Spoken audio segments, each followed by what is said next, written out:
Hello friends, channel में आपका स्वागत है। अभी तक हम लोग ने जो एमपी पुलिस 2023 की प्रिपरेशन के दौरान हमने 8 सेट एमपी पुलिस 2022 में जो आए हुए थे उनको सॉल्व किए।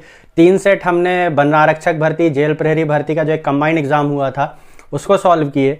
अब बारी है प्रैक्टिस सेट लगाने की। ठीक है, अगर डेट एक्सटेंड नहीं होती है तो हमें 12 अगस्त से पेपर देना है। हमारे पास 2 सप्ताह का समय बचा हुआ है, तो आज से हम लोग रोज एक प्रैक्टिस सेट करेंगे। देखिए, खास तौर पे हम क्या करने वाले हैं, जेल विभाग का और वन विभाग का जो पेपर हुआ था उस पे जो क्वेश्चन थे वो लेटेस्ट क्वेश्चन थे, 2023 के क्वेश्चन थे। उन क्वेश्चंस के आधार पर मैं यहाँ पे कुछ क्वेश्चंस को बनाया हूँ और कुछ क्वेश्चन मैंने डायरेक्ट लिए हैं जो मुझे अच्छे लगे। और अब हम इसके क्या करेंगे, प्रैक्टिस सेट लगा के इनकी प्रैक्टिस करेंगे। तो आपके 2 काम हो जाएंगे यहाँ पे। आप तो एक तो आपका प्रैक्टिस सेट का सॉल्व हो जाएगा, दूसरा यहाँ पर आप प्रीवियस ईयर के क्वेश्चन भी सॉल्व कर लेंगे। ठीक है, तो ये एक मिक्स क्वेश्चन का सेशन होगा जो काफ़ी अच्छा सेशन होने वाला है। इसमें हम लोग ये एक मॉक टेस्ट की तरह, एक प्रैक्टिस सेट की तरह आप इसको लीजिएगा। ठीक है, और हम यहाँ पे सॉल्यूशन भी इसको एग्जाम ओरिएंटेड अप्रोच के साथ ही करेंगे, ज़्यादा डिटेल सॉल्यूशन में नहीं जाएंगे। तो छोटे छोटे सेशन होंगे, मुश्किल से 25 से 30 मिनट के। तो आप लोग इसको प्लीज़ पूरा देखिएगा।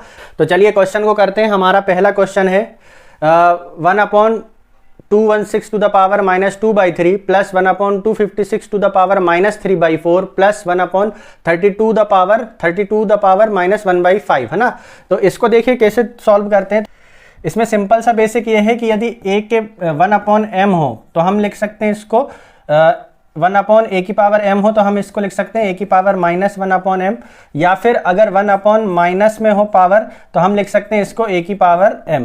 ठीक है, इस तरीके से हम इनको सॉल्व करते हैं, ये हमें पता होना चाहिए। ठीक है, तो अभी जो हमारा क्वेश्चन है उस क्वेश्चन में कुछ नहीं है। 1/, में कितना है 216 का पावर -2/3 है, प्लस 1/256 की पावर कितना है -3/4 है, प्लस 1/32 की पावर कितना है -1/5 है। ठीक है, तो जब हम इसको चेंज करेंगे तो ये हो जाएगा, देखिए 216 की पावर -2/3 का क्या हो जाएगा 2/3। ठीक है, माइनस हट जाएगा क्योंकि नीचे से हम कहाँ ले जा रहे हैं, ऊपर। ठीक है, ऐसे ये क्या हो जाएगा 256 की पावर कितनी हो जाएगी 3/4 हो जाएगी, प्लस ऐसे ही ये कितना हो जाएगा 32 की पावर 1/5 हो जाएगा। जब इसको सॉल्व करेंगे तो देखिए, जब भी ऐसा लिखा हो a की पावर m की पावर 1/m तो क्या होता है, ये m से m कट जाता है, ये क्या हो जाता है a की पावर 1। अगर यहाँ 3/m होता तो a की पावर कितनी हो जाती, 3 हो जाती। ठीक है, ये है बेसिक। अब इसको हम कैसे इस क्वेश्चन में इंप्लीमेंट करेंगे, देखिए यहाँ पावर 3 है तो मुझे यहाँ किसी की पावर 3 बनाना पड़ेगा।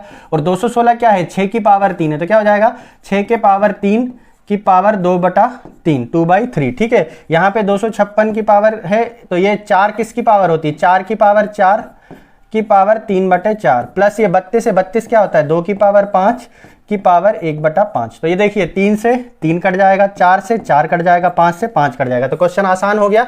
6 की पावर 2, 6 की पावर 2 मतलब कितना 36, 4 की पावर 3 मतलब कितना 64, और 2 की पावर 1 मतलब कितना 2। दोनों को जोड़ो 6 4 2, 6 4 10 और 2 12 की 2 हासिल का 1, 6 3 9 और 1 10। तो कितना आंसर हो जाएगा इसका 102। तीनों को जोड़ना था तो आंसर कितना हो जाएगा 102। तो अच्छा क्वेश्चन था ये, मुझे वन विभाग के पेपर में मिला था। रमन 2 स्कीम ए और बी में कुल 48,600 रुपये का निवेश करता है। दोनों स्कीम चक्रवृद्धि ब्रैकेट में लिखा है सालाना ब्याज की गणना, है ना, मतलब चक्रवृद्धि ब्याज जो है वो सालाना लिया जाता है। ए 60% प्रतिवर्ष और बी 40% प्रतिवर्ष ब्याज देती है।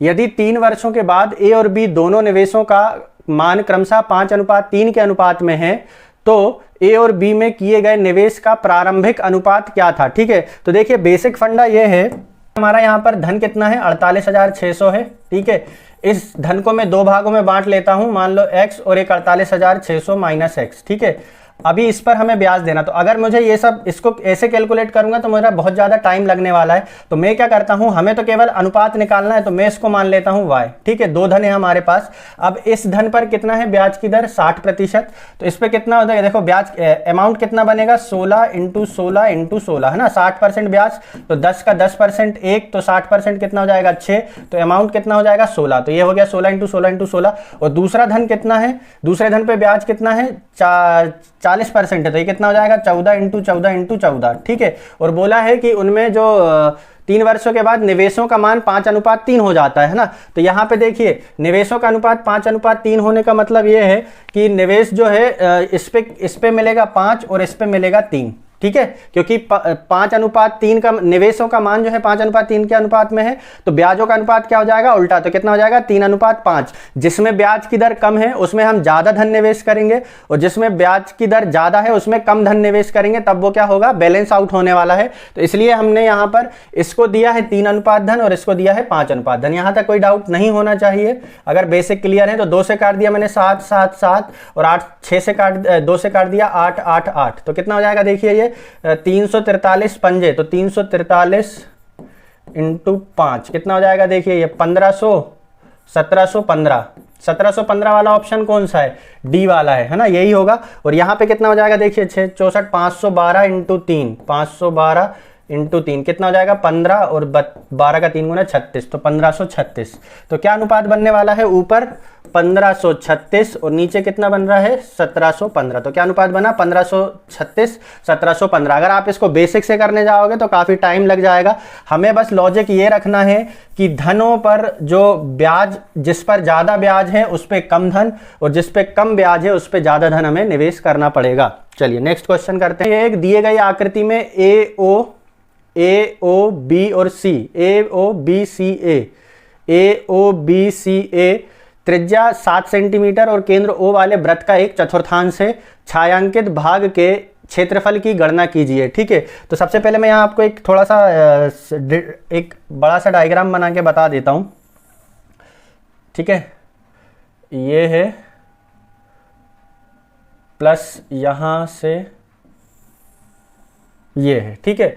और छायांकित भाग जो है हमारा, छायांकित भाग बना देता हूं मैं यहाँ पर, ये हमारा छायांकित भाग है पिंक वाला, इसका हमें क्षेत्रफल बताना है, ठीक। तो इसका क्षेत्रफल निकालने के लिए हम क्या करेंगे, अगर मैं इस त्रिभुज के क्षेत्रफल में से, कौन सा त्रिभुज जो ये सफेद के अंदर है, इस त्रिभुज के और ये कौन सा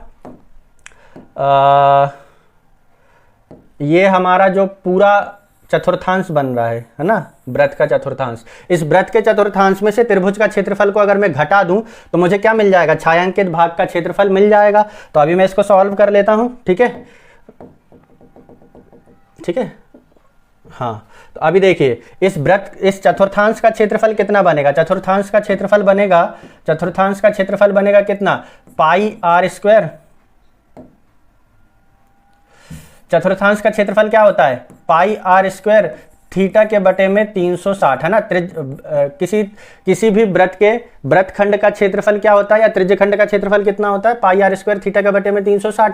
हमें चतुर्थांश बोला है तो चतुर्थांश का मतलब कितना होगा 90 डिग्री, 360 होता है कंप्लीट, तो 1/4 कितना होगा 90, 90 से काटेंगे कितनी बार कटेगा 4 बार। तो इसका क्षेत्रफल आ रहा है 1/4, पाई की वैल्यू मैंने रख दिया 22/7, और त्रिज्या कितनी दे रखी है हमें 7 सेंटीमीटर, तो कितना हो जाएगा 7 × 7, तो 7 से 7 कट गया, है ना। और ये हो गया कितना 154 के बटे में 4, 22 × 154 के बटे में 4। और यदि हम इस त्रिभुज का क्षेत्रफल निकालें तो त्रिभुज का क्षेत्रफल कैसे आता है, 1/2 आधार गुणित ऊंचाई, 1/2 आधार कितना है 7, और इसकी ऊंचाई कितनी है देखिए यहां तक है केवल, कहां तक, ये यहां तक, ये है त्रिभुज, इस त्रिभुज का क्षेत्रफल निकाल रहे हैं हम लोग, ठीक है। तो यहां तक देखिए ऊंचाई कितनी हो गई 4, और यहां पे आधार कितना हो गया 7 सेंटीमीटर। तो त्रिभुज का क्षेत्रफल क्या हो जाएगा 1/2 आधार गुणित ऊंचाई, ऊंचाई की वैल्यू कितनी हो गई 4, तो 2 से काट दिए 2, कितना हो गया 14। हमें क्या करना है, इस चतुर्थांश के क्षेत्रफल में से त्रिभुज के क्षेत्रफल को घटाना है, तो हमें क्या पता चल जाएगा छायांकित भाग का क्षेत्रफल। तो क्या हो जाएगा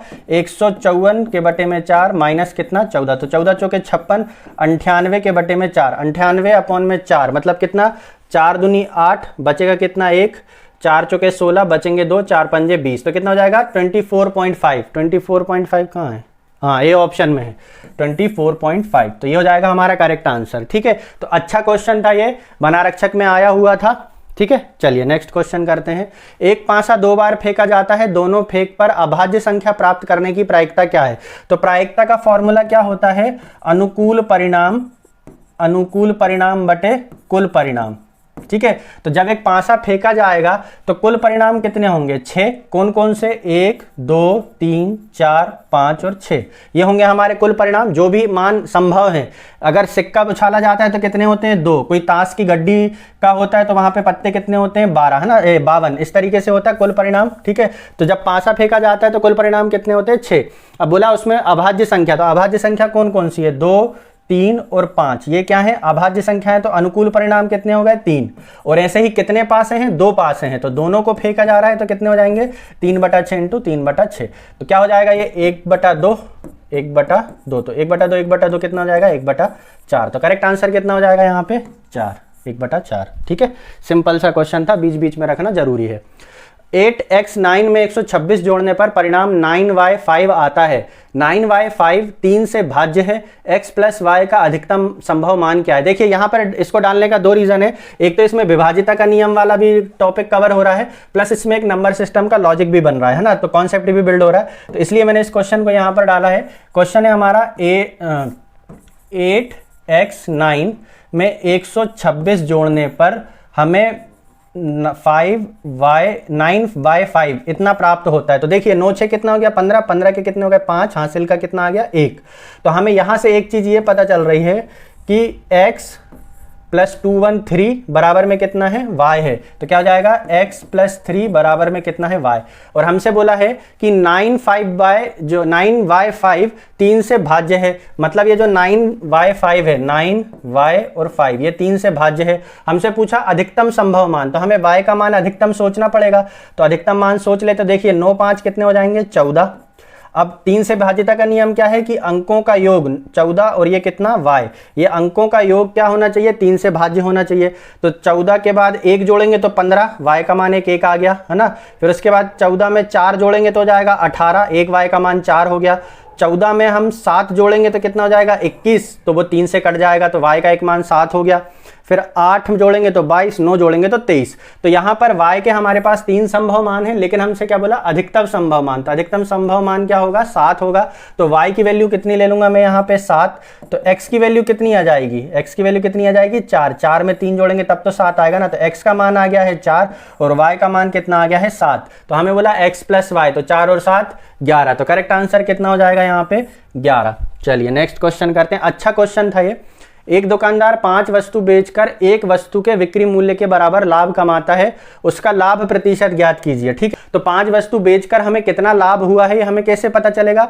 5 वस्तु के विक्रय मूल्य में से 5 वस्तु का क्रय मूल्य निकाल लो, तो हमें पता चल जाएगा कि 5 वस्तुओं पर लाभ कितना हो रहा है। तो क्या लिखेंगे हम इसको?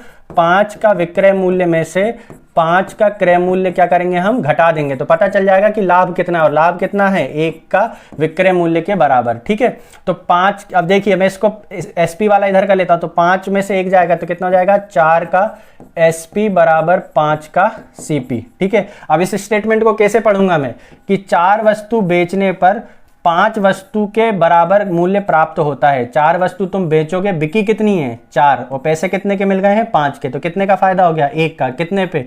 4 पे। तो 1/4 मतलब कितना? 25%।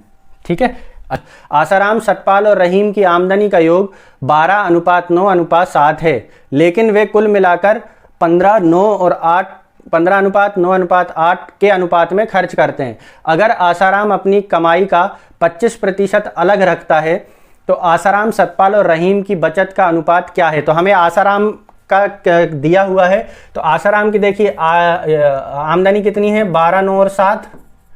ठीक है, तो आमदनी इसकी हो गई आसाराम की 12x, और कुल मिलाकर वो खर्च कितना करते हैं? 15:9:8। तो इसका खर्चा कितना हो गया? 15y। और बोला कि वो कितना बचाता है? अलग रख लेता है, मतलब बचाता है 25%। तो आमदनी का 25% मतलब 3x वो क्या करता है? बचा लेता है। इसका मतलब ये है कि आमदनी में से उसका खर्च घटाएं तो हमें बचत पता चल जाएगी। तो बचत कितनी है? 3x। तो यहाँ से देखिए कितना हो जाएगा? 9x बराबर कितना हो जाएगा? ये 15y। 3 से काट दो 3 बार, 3 से काट दो 5 बार, तो x अपॉन में y कितना हो जाएगा? 5/3। तो इसका मतलब है कि x की जगह पे 5 और y की जगह पे हम 3 रख सकते हैं। तो हमें क्या निकालना है? बचत निकालना है। ठीक है, तो अब बचत निकालने के लिए हम आमदनी जो है 12, 9 और 7 और खर्च कितना है? 15, 9 और 8। आमदनी में से खर्च को क्या करेंगे हम माइनस, तो हमें क्या पता चल जाएगी बचत। ठीक है, तो x की वैल्यू कितनी है 5, तो इसका मान हो जाएगा 12 इंटू 5, इसका मान हो जाएगा 9 इंटू 5, इसका मान हो जाएगा 7 इंटू 5। और y का कितना है 3, तो 5 इंटू 3, 9 इंटू 3 और 8 इंटू 3। तो 12 पंजे 60, 60 में से 45 गए तो कितना बच जाएगा 15, 9 पन्ना 45 और 9 तिया 27। या सीधे हम देख ले कि 9 में 5 का गुणा, 9 में 3 का गुणा, मतलब 9 में 2 का गुणा बच जाएगा, तो कितना हो जाएगा 18। यहाँ पे है 7 पन्ना 35, 8 तिया 24, तो 35 में से 24 गए तो कितना हो गया 11। तो बचतों के अनुपात कितने आ रहे हैं 15, 18 और 11। 15, 18 और 11 कहाँ है हमारा ए ऑप्शन में। ठीक है, बहुत ही आसान और सबसे अच्छा तरीका है इस क्वेश्चन को सॉल्व करने का। इससे मतलब मैंने इसमें 2-3 तरीके देखे थे करने के, लेकिन मेरे को ये सबसे बेस्ट लगा। ठीक है, तो इसी तरीके से आपको भी करना है एग्जाम में ताकि समय बचे आपका। एक बहुत ही बढ़िया क्वेश्चन है ये दौड़ का। ए एवं बी 1 किलोमीटर की दौड़ लगाते हैं जिसमें ए 25 सेकंड से जीतता है, मतलब ए बी से 25 सेकंड पहले पहुंच जाता है।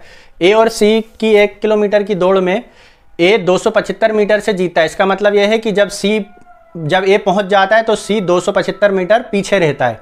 जब बी और सी दौड़ लगाते हैं तो बी 30 सेकंड से जीत जाता है। तो ज्ञात कीजिए ए को 1 किलोमीटर दौड़ने में कितना समय लगेगा। ठीक है, सिंपल सा क्वेश्चन है, बस यह है कि हमारे कॉन्सेप्ट क्लियर होना चाहिए। जब ए और बी के बीच में दौड़ हुई तो ए ने बी को कितने सेकंड से हराया 25 सेकंड से हराया है।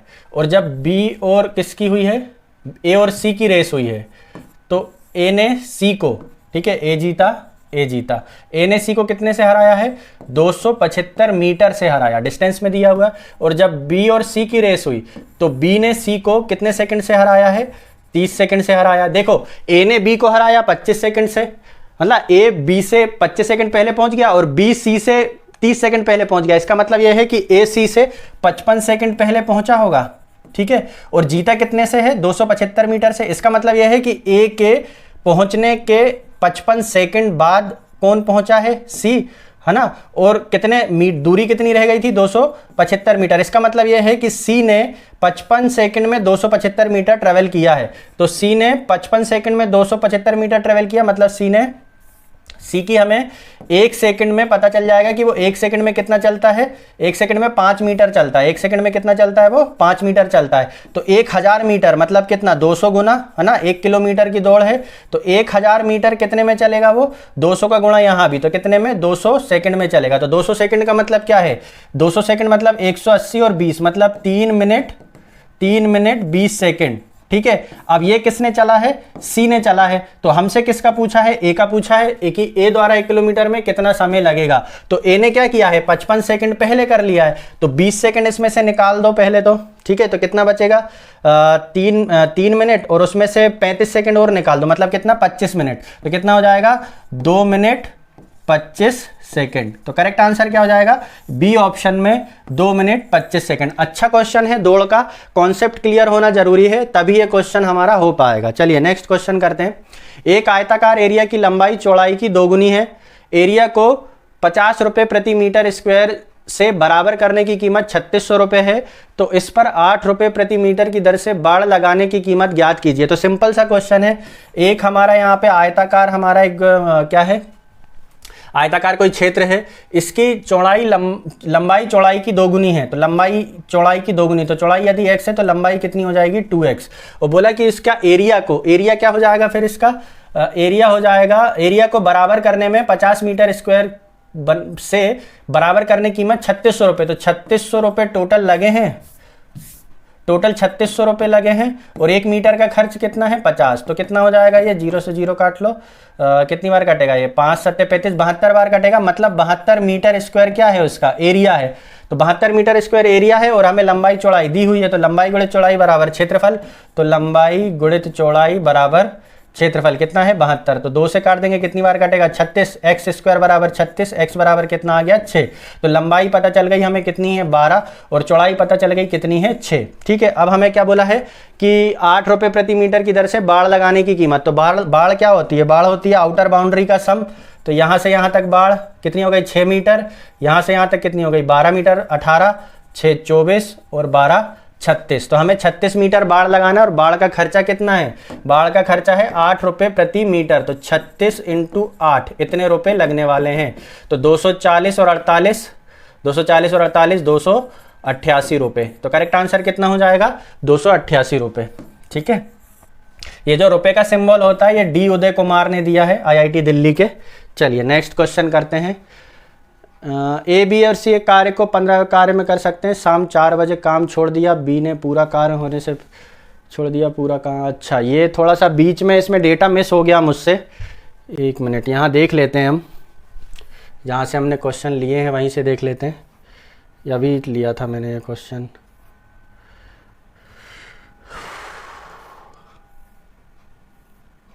चलो इसको छोड़ते हैं ना, ये कुछ इसमें डेटा गलत हो गया है, इसको मैं नेक्स्ट क्लास में क्वेश्चन में इसको ले लूँगा। ठीक है, सुबह कोहरे में चलती हुई एक कार उसी दिशा में 4 किलोमीटर प्रति घंटा की चाल से पैदल चलते हुए एक आदमी को पार करती है। आदमी 3 मिनट तक कार को देखता है और कोहरे के कारण 130 मीटर की दूरी तक देखा जा सकता है। तो कार की चाल क्या है, देखिए आदमी है, आदमी एक डायरेक्शन में जा रहा है, कार आई, कार ने आदमी को क्रॉस करी और वो कार को कितनी देर तक देख पा रहा है, 130 मीटर तक देख पा रहा है दूरी में, और समय में कितना देख पा रहा है 3 मीटर तक। मतलब कार और आदमी की चाल में जो रिलेटिव स्पीड है वो कैसे बन रही है, रिलेटिव स्पीड ये बन रही है, इतनी है कि वो 3 मिनट में कितना दूरी ट्रेवल कर पा रहे हैं दोनों मिलके 130 मीटर। तो यहाँ से पता चल जाएगा, हमें क्या करें 20 का गुणा कर लें तो कितना हो जाएगा 60 मिनट, यहां 20 का गुणा करेंगे तो 13 दूनी 26, कितना 2600 मीटर। इसका मतलब यह है कि 2600 मीटर मतलब 2.6 किलोमीटर, और 1 घंटे में मतलब कितना पर आवर। तो स्पीड कितनी आ गई उनकी, relative speed 2.6 kilometre per hour. और देखिए कार उसी दिशा में 4 चाल से चलते हुए आदमी को पार करती है, तो आदमी की चाल कितनी है 4, तो है ना। यहाँ पे देखिए कार की स्पीड में से आदमी की स्पीड को घटाएंगे तो रिलेटिव स्पीड आएगी, है ना, क्योंकि सेम डायरेक्शन में तो चालें घट जाएंगी। कार की स्पीड हमें निकालना है, आदमी की स्पीड कितनी है 4 और रिलेटिव स्पीड कितनी आ गई है 2.6, तो कार की स्पीड कितनी हो जाएगी 6.6। ठीक है, कार की स्पीड 6.6 किलोमीटर पर आवर। ठीक है, ये अच्छा क्वेश्चन है, कोहरे वाला, बारिश का मौसम भी है। एक मोटर बाइक के उत्पादन की लागत जो 20% लाभ पर बेची जाती है 40% बढ़ गई है। मतलब एक मोटर बाइक है जो 20% लाभ पर बेची जाती है, उसकी लागत कितनी बढ़ गई है 40%। उत्पादन की नई लागत पर लाभ प्रतिशत को बनाए रखने के लिए विक्रय मूल्य में कितने प्रतिशत की वृद्धि करनी होगी। मतलब हमें 20% का प्रॉफिट हमें बना के रखना है, आदमी 20% जो अपना प्रॉफिट है वो छोड़ना नहीं चाहता है, तो उसे विक्रय मूल्य में कितनी वृद्धि करना पड़ेगा, ये हमारा क्वेश्चन है। तो क्वेश्चन क्लियर हो गया होगा कि 100 रुपये, हम जैसे मान लें कि 100 रुपये उसकी मोटर बाइक की उत्पादन लागत थी, तो वो बेचता कितने में था 120 में। अब बोला कि उत्पादन की लागत कितनी बढ़ गई है 40%, मतलब यहाँ पर अभी उसका कॉस्ट प्राइस कितना हो गया 140, तो वो क्या करना है, अपने लाभ प्रतिशत बनाए रखना चाहता है। तो 20% लाभ कितना हो जाएगा 14 दूनी 28, मतलब कितना 140 से 28 का लाभ मतलब कितना 168 पर वो बेचना चाहता है। तो अभी देखिए उसने बोला कि विक्रय मूल्य में कितने प्रतिशत की वृद्धि होनी चाहिए। तो विक्रय मूल्य पहले कितना था 120, अभी कितना हो गया है 168, तो कितना बढ़ गया है 48। तो 120 का 10% कितना है 12, तो 48 कितना होगा 40%। ठीक है, 10% 12, तो 12 चौके 48, 10 चौके 40, तो करेक्ट आंसर कितना हो जाएगा 40। चलिए नेक्स्ट क्वेश्चन करते हैं। 3 घंटियां एक साथ पूर्वाह्न 1 बजे बजती हैं, वे क्रमशः 30 मिनट 40 मिनट और 45 मिनट के अंतराल पर बजती हैं।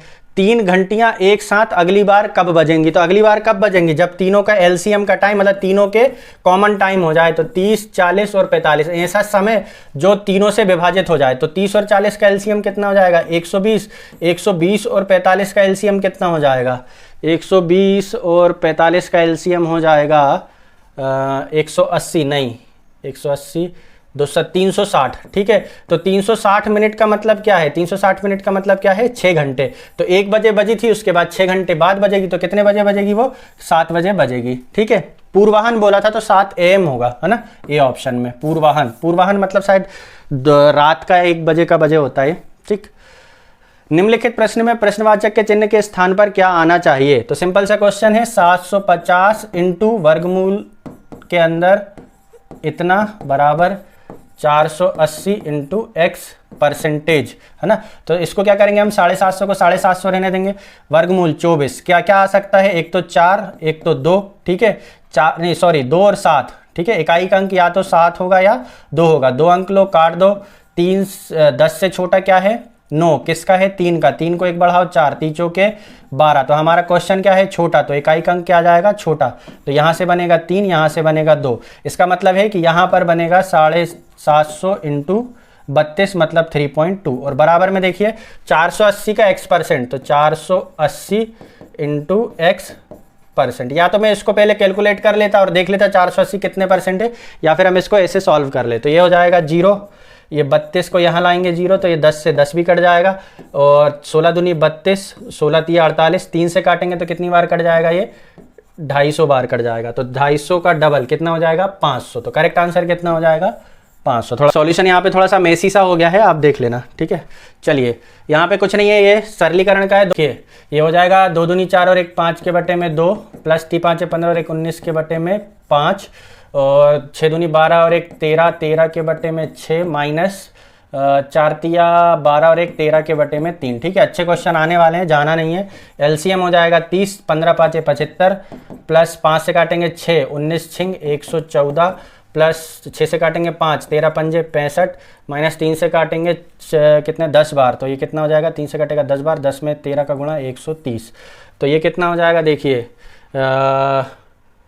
ये हो जाएंगे 75 7 6 13 13 140 है ना, 140 में से 130 गए 10, ये कितना हो जाएगा 124 के बटे में 124 के बटे में 30 मतलब 62 के बटे में 15। तो करेक्ट आंसर कितना हो जाएगा 62 के बटे में 15, ए ऑप्शन में। ठीक है, चलिए नेक्स्ट। यदि x और y संख्या 8 4 9 xy के दो अंक हैं, जैसे कि संख्या 80 से पूरी तरह विभाजित है, 3x माइनस 4y का मान क्या है। ठीक है, दिखने में सिंपल सा दिख रहा है पर क्वेश्चन में लॉजिक है 8 4 9 xy।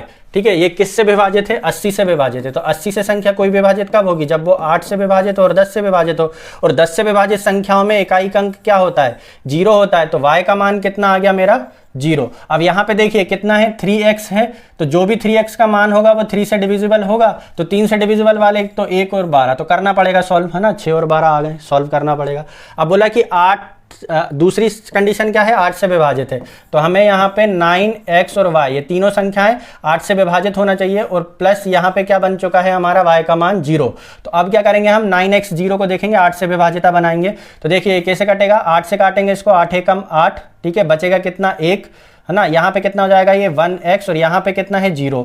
तो 0 के लिए देखिए 8 से विभाजित वाला 8 पंजे 40 होना चाहिए। ठीक है, तो यहाँ पे 4 आना चाहिए, यहाँ पे 4 आने के लिए 1 के रूप में मुझे यहाँ पे क्या मिलेगा 8 एकम 8, बचेंगे 4, मतलब x की वैल्यू कितनी होगी यहाँ पे 12 बनाने के लिए x की वैल्यू कितनी होनी चाहिए 2। ठीक है, तो x की वैल्यू आ चुकी है 2, तो 3 दूनी कितना हो जाएगा 6, तो ए ऑप्शन मेरा हो जाएगा सही। ठीक है, समझना है 9x 0 ये 8 से विभाजित था, इसको 8 से काटेंगे तो 8 एकम 8, बचेगा 1, तो यहाँ पे संख्या क्या बचेगी 1x, और यहाँ पे लाना है 0, तो 0 और पूरी तरह विभाजित भी होना चाहिए, तो 8 से पूरी तरह विभाजित होने वाला 0 क्या बनता है 8 पंजे 40, मतलब यहाँ पे बच के 4 आना चाहिए। तो 4 बच के कब आएगा, जब यहाँ पे कितना हो 12 हो, 8 एकम 8 बचेंगे 4, तब यहाँ बन जाएगा 40। तो यहाँ पे x की वैल्यू कितनी आ रही है 2, तो x की वैल्यू 2, तो 3x की वैल्यू कितनी हो जाएगी 3 इंटू 2 कितना 6, तो करेक्ट आंसर कितना हो जाएगा 6। और 4y तो y ऑलरेडी 0 हो चुका है।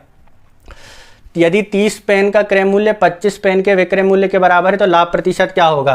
तो 25 का विक्रय मूल्य किसके बराबर है 30 के बराबर है, तो कितने का फायदा 5 का, कितने पे 25 पे 1/5 कितना 20%।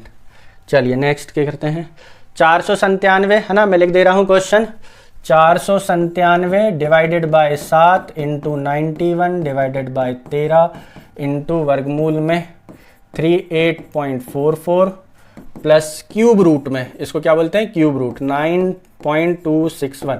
ठीक है, तो बस इसको लिख देते हैं, 497 में किसका भाग देना है 7 का, इंटू 91 में किसका भाग देना है 13 का, इंटू वर्ग, सॉरी यहाँ पे प्लस है, ये प्लस है। ठीक, तो देखिए वर्गमूल में 4 किस किस में आता है 2 में और 8 में, और 2 अंक लिया काट दिया 38 से छोटा किसका है 6 का, 6 को 1 बढ़ाया 7, 6 7 42। तो क्वेश्चन क्या है छोटा, तो संख्या कौन सी आएगी छोटी, तो यहाँ से 6 यहाँ से 2, मतलब यहाँ पे कितना आने वाला है प्लस में 6.2 आने वाला है। ठीक है, इसको देख लेना, और प्लस यहाँ पे देखिए क्यूब रूट कैसे निकालते हैं, इकाई का अंक क्यूब रूट में 1 में ही आता है, 3 अंक लो काट दो, 8 से छोटा क्यूब किसका है 9 से छोटा क्यूब क्या है 8 किसका है 2 का, तो कितना हो गया 21 मतलब कितना 2.1। तो बस ये कितना हो जाएगा, देखिए 13 से काट देंगे इसको 7 बार, 7 से 7 कट गया, 497 और 6 कितना 503 503.2, 503.2 और एक 505.3, 505.3 जोड़ना है सबको। ये कितना आ रहा था 497, 6.2 और 2.1 तीनों को ऐड कर लेना तो आंसर आ जाएगा 505.3। चलिए, नंद किशोर के पास जितने पैसे थे उसमें से 35% अपनी पत्नी को और 50% अपने पुत्रों को देता है। शेष 11,250 उसने अपने लिए रख लिए। नंद किशोर के पास कुल कितने पैसे थे? तो सिंपल सा क्वेश्चन है, 35% उसने किसको दे दिया? 35% अपनी पत्नी को दे दिया और 50% उसने अपने पुत्रों को दे दिया, है ना, पुत्र ज़्यादा होंगे।